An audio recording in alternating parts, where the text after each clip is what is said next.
নাহমাদুহু ওয়া নুসাল্লি আলা রাসূলিহিল কারীম আম্মা বাদ।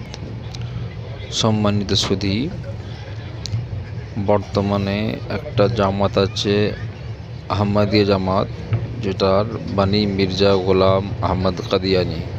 তিনি নিজেকে জিল্লি নবী এবং মাসিহ মাউদ ও মেহেদি মাউদ বলে দাবি করে।